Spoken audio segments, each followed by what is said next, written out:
What's going on, everyone? John Rittinger from Techno Buffalo here with an unboxing of the latest flagship from Samsung. This is, if you can read, the Samsung Galaxy Note 5. I'm really excited to take a look at this. I've yet to see one in person. We've got the 32GB version here done up in black, or it's kind of a bluish black color, also available in white. The box looks just like the current generation Samsung devices, nothing really exciting on it. We've got some specs, but you don't have to worry. I'm going to talk you through all that. Let's go ahead and open this sucker up. And there, of course, sitting right on top, we have the Note 5. Ooh, feels good. Push off to the side for a quick second. See what else we're going to have inside of the box. We're going to have, if I can get it out, quick start guide for getting started quickly. We have a SIM removal tool for, you can probably guess. And here inside, we've got all kinds of stuff. We've got a power adapter that is not going to work here in the US, but if I was able to plug that in, it would be quick charge enabled. We've got this guy, which took me a while on a few Note versions to realize what this is. This is a tool to remove the tip of the S Pen and put in fresh tips if you need. We've got a micro USB charging cord, no USB-C, this is just standard micro. Then we've got what appears to be a pretty nice set of headphones, at least in plastic, not just sitting on its own, with noise canceling mic, and looks to be different size ear gels in there as well. But none of that is why you are here. This is the reason everybody's here, to see the latest, the Note 5. Let me go ahead and peel off the plastic. Or I can probably just slide it out, but that's no fun. Let's peel off the plastic. More satisfying that way. There we go. And we've got the Note 5 with its curved glass back and feeling really nice. I'll go ahead and power it on and we can run through some specs. So it is a 5.7-inch Super AMOLED display, so that means it's got a resolution of 2560 by 1440 and also a 515 ppi. It's Samsung's usually pretty awesome Super AMOLED technology here. I think Samsung makes some of the best screens, so we'll see how it translates to with the Note 5. Powering this guy is just a ridiculous octa-core chip. It's the Exynos 7420. Also keeping this phone humming is a ridiculous 4 gigs of RAM.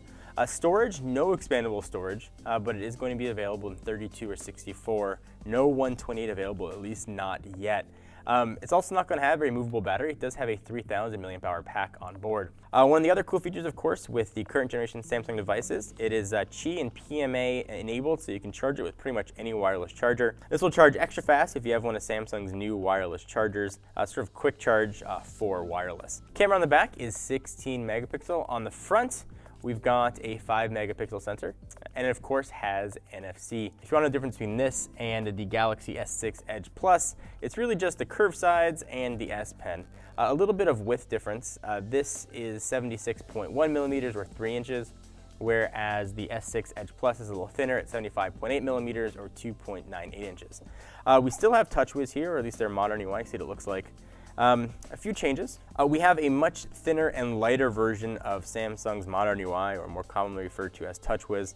This should be 5.1.1 based, but let's go ahead and check that for ourselves. Go down to the bottom, about device, and it is based on 5.1.1. So around the device, you've got a physical home button. It's also your fingerprint sensor. Flanked on either side, you've got capacitive, a back button, and multitasking button.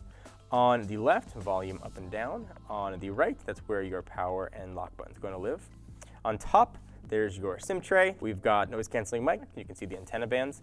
On the bottom, micro USB speaker. We've got noise canceling mic, 3.5 millimeter headset jack, and the S Pen. You're probably saying to yourself, how do I get that S Pen out? I will tell you in just a moment. The back, it's the same glass covering that we've seen on the S6 and the S6 Edge, but now it's got a curve to it on the back, you can see, or on the sides. Curves make it feel nice in the hand. And I will say it certainly does.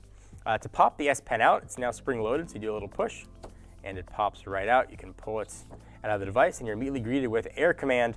This is how you can go ahead and launch different things here with the S Pen. New, though, you can now add shortcuts. If you want to launch an app or something, you can go ahead and do that. So let's say you always want to use Chrome, you can go ahead and set that, and maybe you like to use Instagram. You can set that there too. We'll go ahead and go back, and now it'll show up and you can launch it very nice and easily.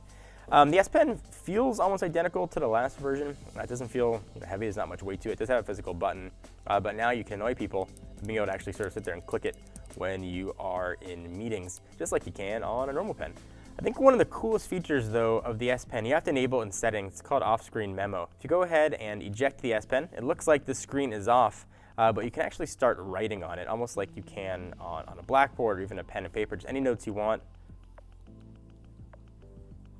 You can just scribble notes, and you can go ahead and save it directly to your device, save or delete it, and you'll have those notes there ready for you. Really handy, quick feature. If you want to write down a phone number or something, you can go ahead and do that. I will draw you a smiley face because I am feeling happy.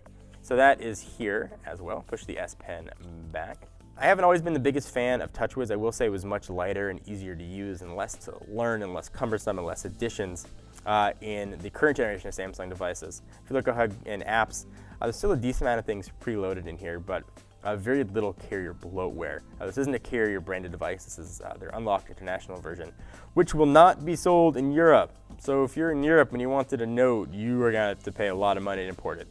Not sure why Samsung decided to do that, but they felt like you did not want a stylus. You can see what the icons look like.